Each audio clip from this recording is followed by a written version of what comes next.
నుండి తాజాగా ఓ ప్రోమో విడుదలయ్యింది. ఆ ప్రోమోను గాని మనం ఒక్కసారి చూసినట్లయితే 'బిగ్ బాస్' సీజన్ 8 నుండి రోహిణి ఎలిమినేషన్ అయ్యి బయటకు వచ్చేసింది.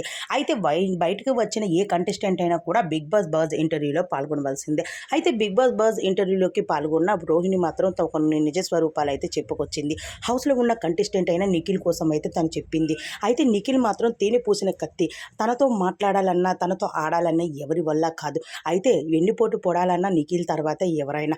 అయితే 'బిగ్ బాస్' హౌస్‌లోని నేను ఇన్ని రోజులు ఉంటాను అనుకోలేదు. కానీ చాలా బాగా గేమ్ ఆడాను. ఈసారి నాకు ఉండాలి అనిపించింది అంటూ చెప్పుకొచ్చేసారు. నేను సీజన్ 3లోనే అసలు ఉండలేకపోయాను. కానీ నా ఆశ ఇప్పుడు తీరిపోయింది అంటూ చెప్పుకొచ్చింది. తర్వాత పృథ్వీ మాత్రం నేను గేమ్ ఆడలేను, ఈ హౌస్‌లో ఉండలేను అంటూ చెప్పుకొచ్చారు. కానీ తన మీద నేను గెలవడం అన్నది ఒక పెద్ద కప్పు వచ్చినంత ఆనందం అనిపించింది. అలానే 'బిగ్ బాస్' టైటిల్ కొట్టకపోయినా నేను కొట్టినట్టే అనిపించింది అంటూ రోహిణి అయితే చెప్పుకొచ్చింది. అయితే 'బిగ్ బాస్' హౌస్‌లో ఉన్న ప్రతి ఒక్కరి నిజ స్వరూపాన్ని బయట పెట్టేసింది రోహిణి.